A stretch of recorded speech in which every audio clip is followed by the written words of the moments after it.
Hello and happy Leo season again to all my Leo season sun signs out there, or to anyone else that's got some Leo in their house. May this season be bright and shiny and exciting for you, full of vibrance and wonderful opportunities. And speaking of bright and shiny, today is August 1st, which marks Lammas or Lughnasadh for anyone who celebrates the Celtic holidays here. It's also a road to Samhain there, so if you are getting excited about Halloween as I am, I like to kick off mine with the way the Celts do. August 1st here. So I'm going to be starting my horror movie watches, my Halloween celebrations. And also on that note, on August 17th, and the tickets are on sale and available now. If you guys are in the Richmond area, I would love to come by Passion Project on August 17th starting at noon. I am actually having a birthday celebration with the owner of Passion Project, who's also a Leo. Her birthday is August 10th. Mine's on the 20th, so we are celebrating it right in smack dab in the middle on the 17th here, the Saturday in between both of ours. It's going to be great. It's $10 admission, so you can buy in advance. I'm going to put some links and things down below so you can purchase those tickets if you want to join us. You can buy them at the door if you want to decide last minute. I will say admission comes with a free 3-card tarot reading from yourself. You can either use that voucher on the day of the event, or if you want to save it for another time later, that's great. But I wanted to use that as an opportunity to see a lot of my friends, loved ones, supporters, followers, anyone's out there who want to come celebrate the big day with me, as well as my co-host Lydia, who's a nice, vibrant Leo ball of energy too, and she's put together a wonderful space. If you guys haven't checked out Passion Project, go follow at Passion Project RVA on Instagram. I'm sure I don't need to tell most of you. A lot of you guys are following her. She's a bigger deal than I am, honestly, and I'm happy to be celebrating that time with her. So shout out to you and congrats on that grand opening. But it's a chance to come out, check out the space. It is a safe space for artists, very inclusive, very affordable with things, and we've expanded in the space next door so we can include more artists. If you are catching this in time too, feel free to reach out and let me know if you want to participate. It is $25 to set up a booth there, but just letting you guys know that is so we can afford the space next door. But we want to give you guys an opportunity to bask in our Leo energy and joy and celebrate with us too as well. I think that covers all my basics here too. If you guys aren't liking and subscribing, I really appreciate all that. That's something free. You can kind of kick it back to me. If you want to give to my cause here and can't make it to the event, or just want to donate in general, my Cash App and Venmo are below. I always appreciate those generous donations. Really helps me kind of develop my business and do what I do so I can help you. I have decided to switch things up a little bit here today, and I want to delve into the Hero's Journey spread here. That's a 12-card spread that I do. We're going to take these in segments and sections so that way we can kind of cover all of them, just because 12-card is a lot to cover in a single reading. And I don't want to bore you guys too much here. I want to spread it out here, develop this. So we're going to do the first 4 segments of this here, and what we have going with those sections that are included. If you're not familiar with the Hero's Journey, it is a writing tool created by Joseph Campbell. A lot of the greatest epics, at least, have used it. A lot of writers use it in Hollywood screenplays, fantasy, sci-fi, even just regular stories on there. It kind of helps develop a good journey, obviously for the hero to go on. And if you're looking to kind of do this as your own personal reading, it does add a little bit of narrative to your life there with the things that you're working through, the things that you are trying to figure out, things that you're trying to understand and kind of develop in there. Helps you kind of figure out some pluses, some obstacles, some things you can work on, fears, doubts, things along those lines. But I find it to be very cathartic. I like to do those. I haven't even done one for myself at the top of the Leo season, which I normally do, or a lot of special occasions and things. So may do another separate one for myself personally, so I can kind of get the most out of that here. But again, it's a fun spread here, and we're going to do the first 4 sections, so I can kind of break these up into 3 parts. That way we can finish by my birthday event, things along those lines. So feel free to follow along below. If you have any questions or would want to book any of these readings, you can contact me through Instagram at Irish_wake_tarot, or you can email me irishwaketarot@gmail.com. Also available for parties, private readings, things along those lines. And I would say start booking now, because I get very, very busy in October. That's a crazy time. Everybody wants to do all that stuff with the great Halloweeny season. I will say tarot and things are available year round. So please reach out and take advantage of the most of that. And I think that's enough of my rambling. I think we're all shuffled and ready to go here. So let's draw our first card. And this is going to be the you, your current existing world, your current state, your past, your foundations, but just kind of like your current place, your normal world, your everyday on there. And we got the King of Pentacles. And, honestly, for Leo season, hey, that's a great place to start at. Uh, the King of Pentacles, they're grounded energy, they're pragmatic energy, they're healthy, they're secure, they're stable. And look at this guy. He seems pretty confident. He seems pretty comfortable. Now, that being said, even though the king can be kind of like the utmost top point of the journey there, or representing the divine masculine, security, confidence, boldness. A lot of fraternal energy there, paternal energy, as it were. And I do always love his little sidekick here. I've got my Winston over there. He is passed the F out right up my little recliner over in the corner. He got the tongue out and everything. But he is my little ride or die. He's my loyal buddy. He likes to protect me from things that come my way. Even if he's a little overzealous sometimes, and he can be a sweetheart when he warms up to people. But I like to think that represents your safety and your security and even your own intuition. Or the loyal supporters, followers, the family, friends, those that kind of like to lean out and lend their energies to helping you become the king, helping your kingdom thrive and be understood and developed on there. So I think it is important, while we can feel secure in the things that we've built and the opportunities and the work we're doing, as this represents, earth energy, your actual job, your projects, the things you create, and the real things that we've manifested, the things we've actually created and brought into fruition. It is important to expand our empire. The King of Pentacles, especially as an investor, we can look at it as like a seed with that earth energy of planting ideas into bigger foundations, or helping our kingdom thrive and develop, because that's how we evolve from a king into an emperor. Because I like to think of the emperor as the king of kings, and what separates them from the kings is the need to expand their empire, to grow and develop their existence, share their teachings, share their understandings, share their bountiful blessings, whether that actually isn't money or skills or things that you have to share with the world, because we don't want to bundle those up tight. We want to see what's out there. But for the sake of the reading here, again, this is sort of our basic understanding with these things. This is a starting point, a calibration on it. So not a bad spot to be in on here. I think it's a great starting place for us. But, again, this is the beginning of our hero's journey. We just want to stop where they're happy and content, or that wouldn't make for a very exciting story. And while we want that safety and security, stories are where we learn, where we grow, where we develop. And we certainly want to share those gifts and blessings with the world. So with that first affirmation, it's going to say, I dream my endless potential into existence with steady desire and effort. And I like that, because I think, again, that speaks to sort of his contemplative side in this imagery here, knowing that we can bring our dreams, our hopes, our wants and desires into manifestations, into actual fruition and things. So we should never be totally content with where we are, because that creates complacency and can get a little boring, a little stale, and think of all the opportunities we could be missing out on. So we'll go from there. So again, that's our world. That's the you as the hero, as the character, your day-to-day, your basic existence. And we're going to move on to our call to action.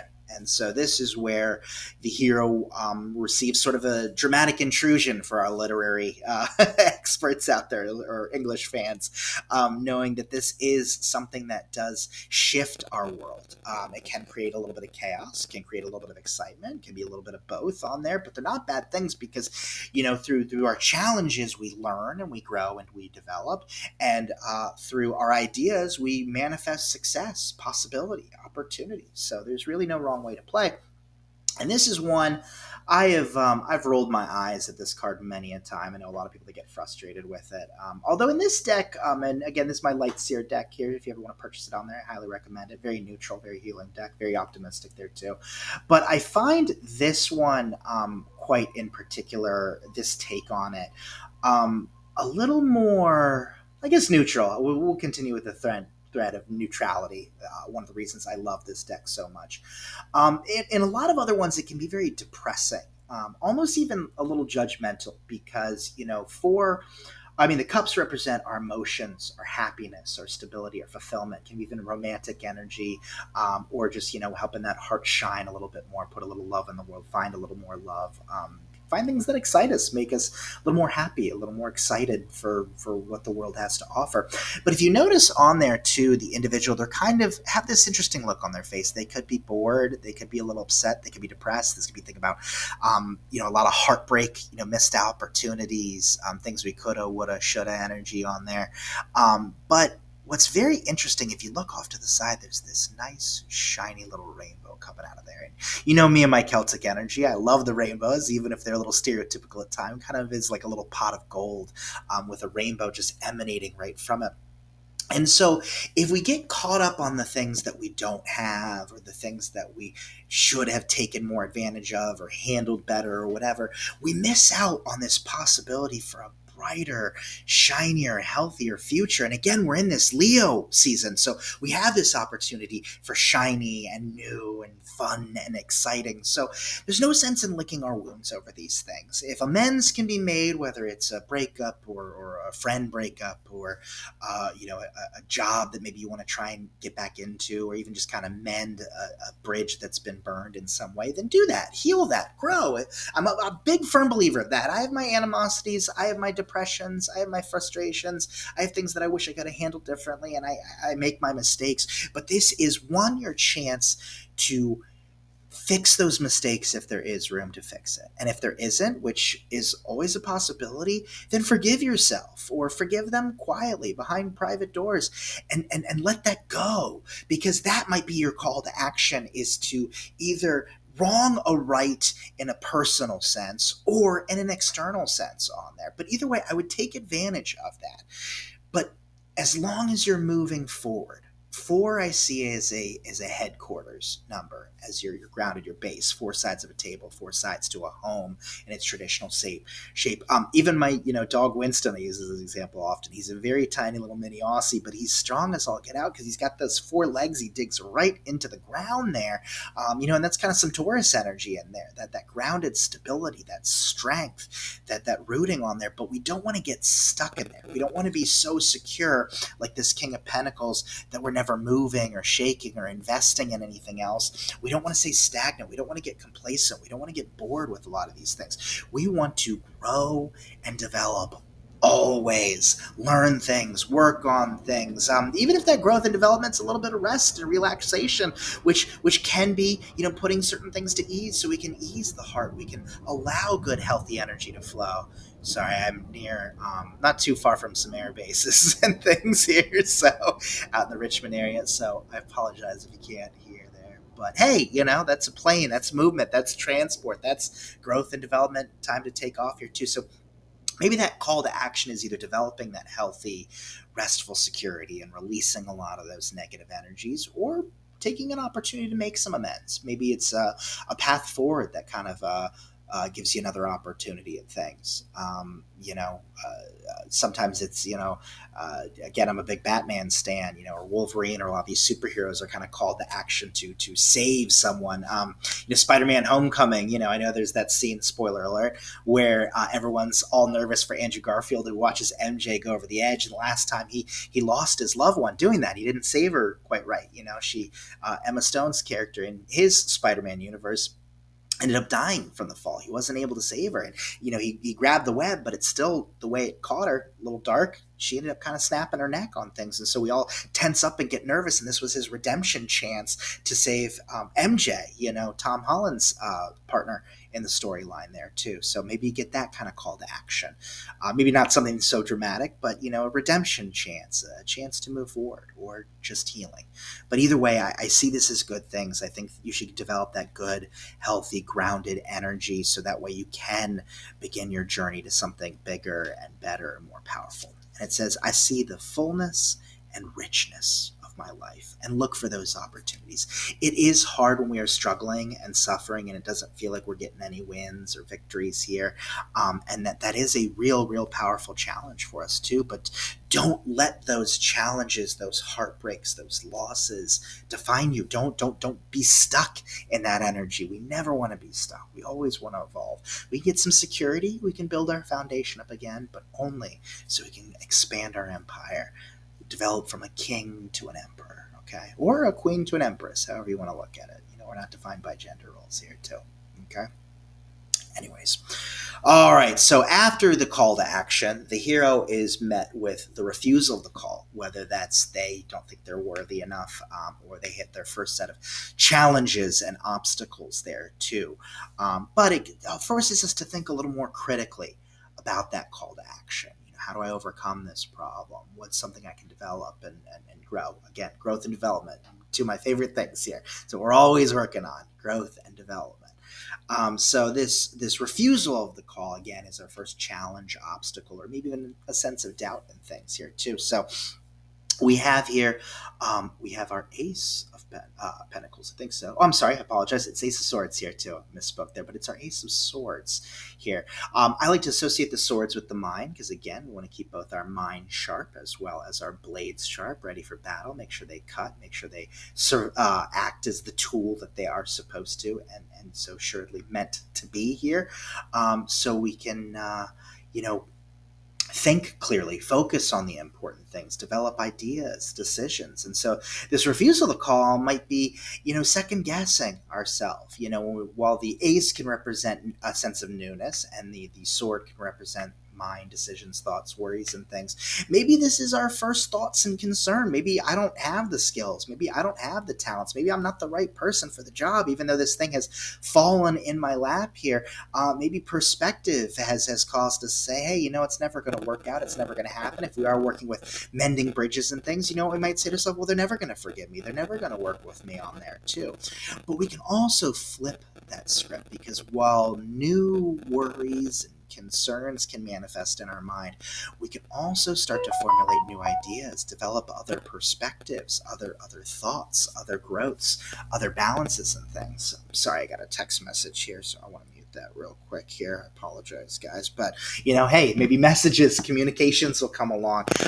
New developments. We get a little gossipy sometimes, so we might hear through the grapevine, so-and-so's still mad at you, so-and-so doesn't want this, or you're not qualified for that, or other negativity might come around, whether that's other people or ideas within ourselves. But again, we have that chance to kind of look at things through a different perspective. If someone isn't going to forgive us, then maybe we recognize, hey, maybe their life is going to be a little bit better without us in it, or maybe our life might flow a little bit better without them in it, or maybe it's just better for the both of us. Or while one door closes, windows of opportunities may open. We may have taken a job where we might have been miserable or disappointed or frustrated. The money might have been good, but even though that King of Pentacles is leading the charge here, money isn't everything. It's great, but even this initial king, while he looks satisfied, he might not entirely be happy, and that could be where this Four of Cups comes in, where we're saying, hey, I'm successful and I'm stable and things are good, but there's a chance for me to find other newer and better things out there. So let me think a little bit more critically on this. How do I make this happen? What can I work on? Where can I go? What plans can I put in motion to build up to the possibility for that growth, that development, those manifestations, those things that yield for us? So again, the mind is a very tricky thing, and we know the sword itself does cut both ways. But if the sword isn't functioning as it should, maybe we grab a new sword altogether, or maybe we work and we shape and we develop and we practice with this weapon so it becomes the right device for us. There's no wrong way to play, and there are always solutions. There are always options, even if they don't seem clear to us. We can be thinking through these things. And while it is good to kind of have a little sense of humility in these things and maybe not have too lofty ideas or too many pie in the sky things, it is very, very important that we do recognize that there are other avenues. There are other things that we can do. It says, I experience brilliant moments of clarity. Oh, and that's great too. I experience brilliant moments of clarity. And that's the beauty of this clarity. To get out of that stuck energy, we might start having new epiphanies, new ideas, new ways of looking at things too. And that can help us move past those old, stuck, sad, frustrating, disappointing, upsetting energies and to build towards these bigger better and fun and exciting things, because after all, we are in Leo season. Cannot emphasize that enough. It is that chance. Again, I'm a little biased because it's my sign, but I constantly like to remind people that a good Leo will hype people up. They will encourage folks. They will help us all to succeed and thrive, because that's also how we can expand our empire. Maybe coaching and teaching another individual or offering some advice is something that we can kind of lend a lot of these things here.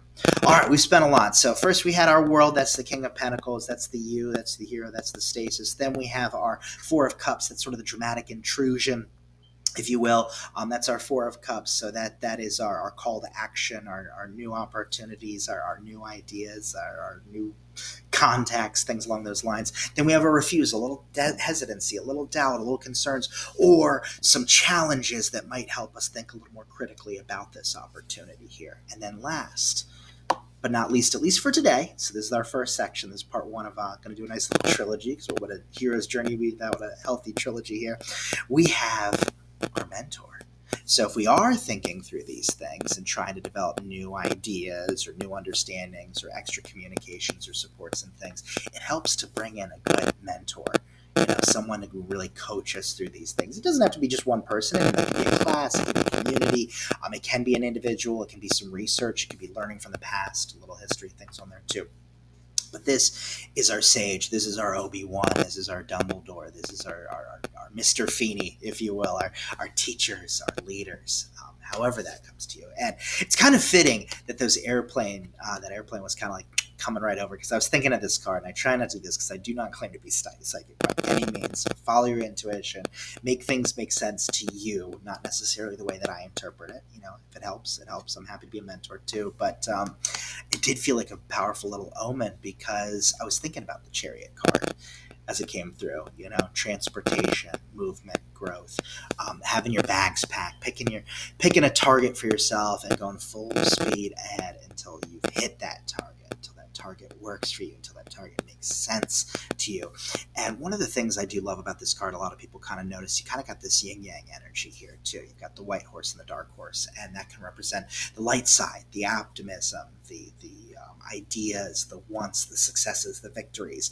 And the dark horse can represent the shadow side, where there's work to be done, where there's things we can work on ourselves, forgiving ourselves, forgiving others, learning the lessons, developing that experience, growing, challenging ourselves, or even just working through those obstacles so we can grow and advance. And so when you have these horses, as it were, in balance and tandem together, that's going to help drive this chariot forward on here. That's going to give it the movement and the growth, keeping this healthy balance of light and dark. And it doesn't have to be good and evil.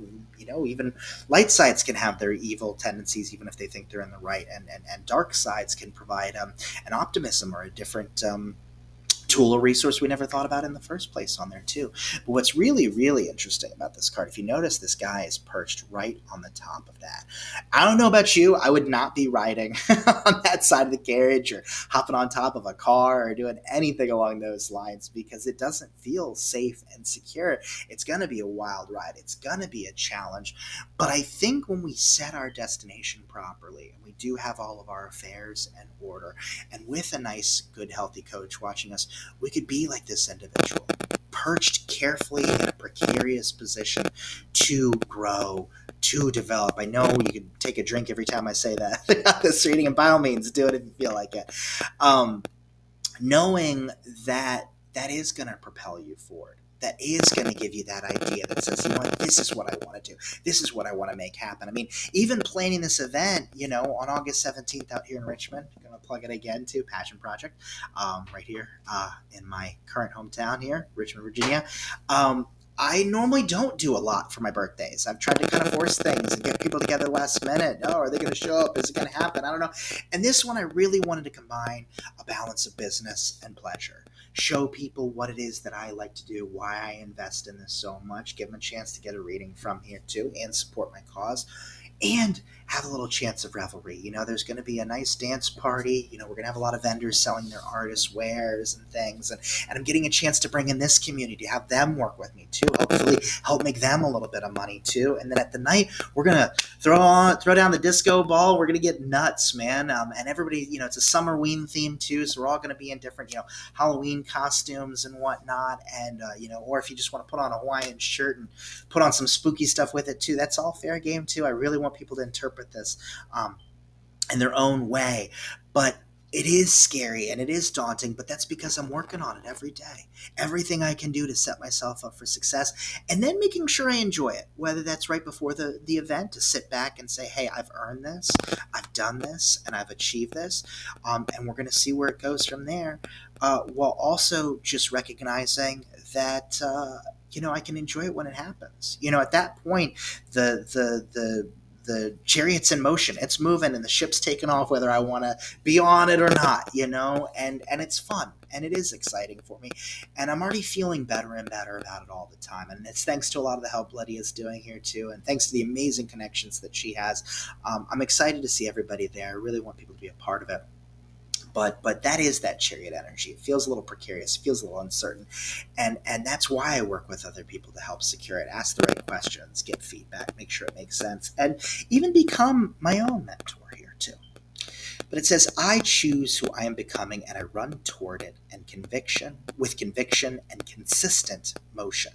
I choose who I am becoming and I run toward it with conviction and consistent motion. And that's all we can do. Leap in head first. And guess what? If it doesn't work out, we learn something. We decide maybe it's not for us. We find a better way to do it, or we find a better approach. We get new ideas and epiphanies and all these things, because we are a King of Pentacles. We have resources. We have things that we've put in motion here too. And we probably do long for a little bit more out there too. And there are opportunities abound, especially because we're that King of Pentacles. We're full of ideas. We're full of perspectives. We're full of skills and communications and ways to learn. And that's going to fuel that powerful, powerful chariot here too for y'all. So I do hope this is a good start to whatever journey you guys feel like you're starting on here too. I do ask again, if you guys feel like subscribing to me on here on the channel, a little like will go a long way too. If you want to give me a follow on Instagram, again, that's at Irish_wake_tarot, or you can email me at irishwaketarot@gmail.com. Again, hit me up if you guys are starting to get some parties and things going here too. Oh, I also will be at a local library here too this Monday. I'm giving a talk with Richmond Haunts. I'm going to put some details about that below. So if you guys want to check that out, I apologize. I don't have the information in front of me. I'm not good at this. I'm really not, but we're going to do it anyways. But anyways, it's all clear down there, so you guys can check that out. So come check me out. It is this Monday, August 5th. Going to be doing a little bit of talk about some tarot. And I'm working with these folks here too who like all the spooky stuff. She's a real historian nut, Emily. If you're watching this, shout out. Thank you for everything, for your support too, and the opportunity. And please, if you guys want to buy tickets, again, August 17th, starting at noon. We're going to some vendors and stuff during the day, and then a little dance party at night and things, and a lot of things along those lines. So I'd love to see you guys there for that. And I will be back at the Poe Museum, which is the last Thursday of this month again. And let's see here, what date is that? I believe that should be the 29th. So if you guys want to check that out, I always appreciate them housing me. That's a good, fun opportunity. Miserable time from 6 to 9. There's drinks, food, things along those lines. And I work for tips and donations, so it's a good chance to get your technically discounted tarot reading if you want here again. I hope that's everything. I hope you guys are having a happy Lammas there with your corn doll, celebrating the sun deity of the Duodecimon. I'm terrible at these Irish pronunciations for an Irish guy here too, so hopefully you guys don't butcher me too much in there. But either way, I hope you guys are celebrating. I hope you guys are enjoying the road to Halloween and celebrating in a way that you see fit. I always appreciate you guys tuning in, and as always, sláinte.